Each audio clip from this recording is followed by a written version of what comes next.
everybody, it's Maureen. I wanted to update you guys on a few doll projects that I've been working on as of late.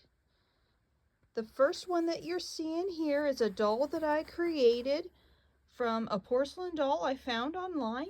She's 11.5 inches tall and happens to have jointed arms and legs, jointed at the shoulders and hips, and can also twist her waist, just like a Barbie doll, but made by an independent artist. I believe this one is made by Vicki Hamilton, who made the molds for the porcelain.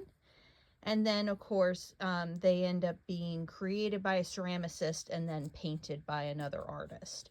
So I don't have who the artist that painted or the ceramicist who created this doll, but the molds are by Vicki Hamilton, who normally made these in the early 1990s.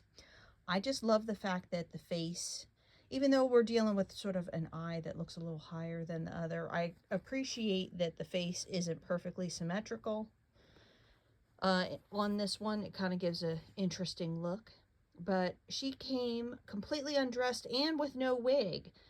And so I decided I needed to make her a pretty dress. So in this case, we have a linen undershirt, and that shirt goes all the way down here, and then we have the silk underskirt, which I added some gold trim to.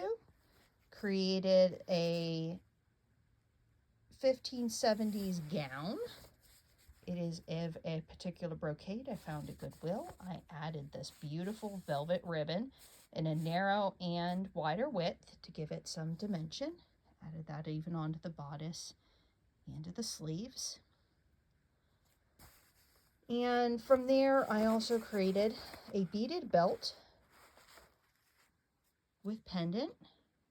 And of course, you know how pearls are in the Elizabethan time frame.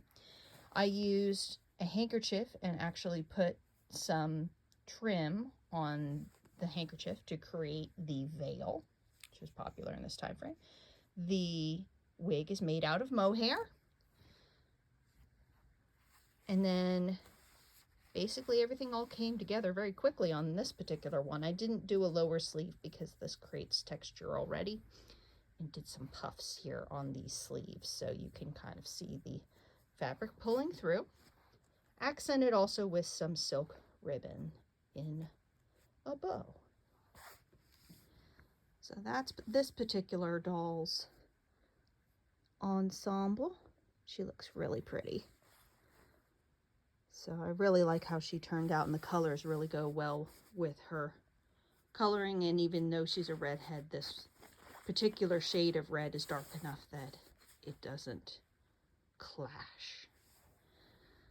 The next doll that I created is also from, I believe, the same doll artist. And yet again, jointed at the hips and shoulders. This particular person who painted it decided to give them painted fingernails. The other one has painted fingernails too, so it's just a sort of darker shade. And with her, I used a purple silk, and then this is also a brocaded silk with a metallic thread running through. Gives it a really nice effect, and it's in a small pattern, so it works great for dolls. I did a hanging sleeve, and that is actually out of purple velvet. What I really enjoy with this particular doll is you get a fantastic English hood. We call it an English gabled hood modernly, to separate it out from the French hood that was also popular during this time frame. So I used the same fabric as on the four sleeves and skirt to create the lappets on there. And then of course did a copper and bronze belt. I have to find a pendant for the bottom of her belt yet, and one for the necklace.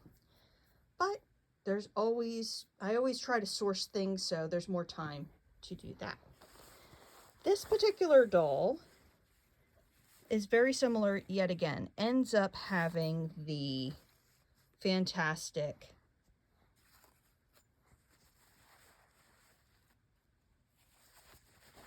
we have a silk underdress and sleeves. And unfortunately I broke her belt here just now, so I'll have to fix that later.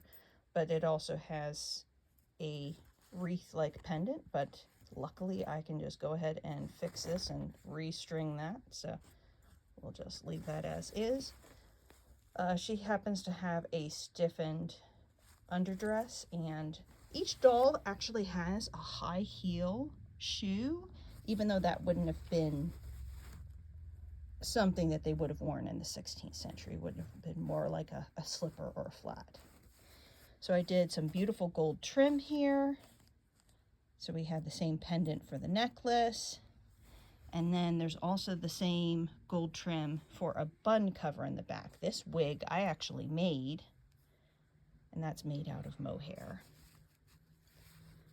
But also a 1560s, 1570s Elizabethan style.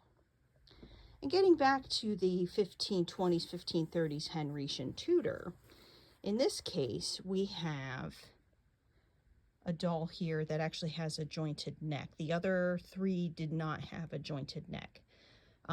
She ends up being a different pattern, but very similar. Jointed hips and shoulders. She has a jointed neck, but the other dolls don't. I created a French hood. She also has a black veil going down the back. Her sleeves are lined in a faux fur. There is 4 sleeves that are patterned in a lozenge diamond pattern, and I use that for the same underdress. This is actually made out of a patterned quilting cotton, and I saw it and I said, oh, this would definitely pass for something medieval or something close to that. So it has that floral yet geometric pattern. And then I fully lined the skirt as well with the same fake fur. This is a stamped velvet. So that's what this young lady looks like. And all the dolls, save this one, had a starting body where I purchased them off of eBay. They already were painted, but all of them had a jointed hip and jointed shoulder. The last doll has a jointed neck, but this one doesn't. And all of them sort of had a jointed waist. This is sort of a very basic doll sculpt that I've been hunting for on eBay and Etsy for quite some time. And it seems that I found a doll artist named Vicki Hamilton who created a mold for these kind of dolls in the early 1990s. And I found a ceramicist also that will actually create these dolls price per. So we'll see how it goes. But they would happen to also have a heeled shoe like what you're seeing on this particular doll. They are actually strung with a elastic, and the appendages have a little hook on the inside, so everything can be pulled together by the elastic. This wouldn't have necessarily been something they would have done medievally. You would have ended up having a jointed doll, but what would have happened is you would have actually seen like the edge of the joint right here, or some sort of apparatus going straight through to hold the joint in place for the hips and the arms, and then dress over it. So it'd be assembled in a different way, but jointed dolls did exist. I actually got to see one at the British Museum that was all the way from the Greeks, and it was tiny. It was only about 4 inches tall, so maybe about as tall as the hip at most. But they did have clay dolls back then. I use porcelain because it's a little bit more durable, but I do have some doll molds on the way that I'm going to try and air dry clay and see if I can create some of my own dolls that I can assemble. They'll have more of the simple type of joint that I described earlier, but then I might be able to paint it and then seal it and then dress the doll. So there is more to come with that kind of process, and I'll go through that in future videos. But that is sort of the baseline for these particular dolls that you're seeing, and what they started out like was just a little naked doll with no wig that I ended up finding on eBay, which I consider myself quite fortunate. Also, I have an update. I don't know how many folks watching might be involved with a group called the Society for Creative Anachronism. It's a group that recreates pre-16th century Europe. For myself, I specialize in historical fashion, mainly from the Tudor and Elizabethan period, but I also do like clothing from other 1550 and later in Germany, Italy, and some other continental places in Europe. Recently, I received what is called a writ, which is basically a request to possibly be included with a Order of the Laurel, which is a high order of merit for arts and sciences.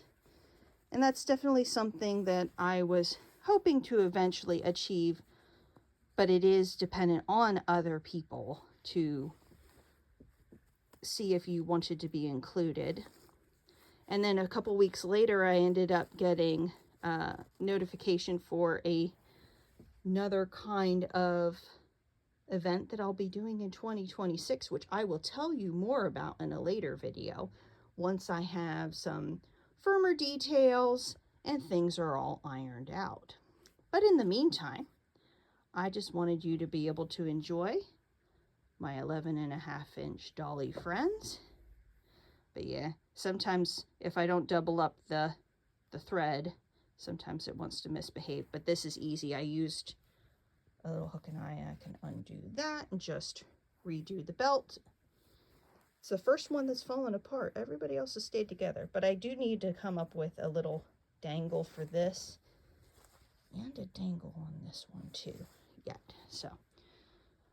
And I'm already made jewelry for this one and the other one.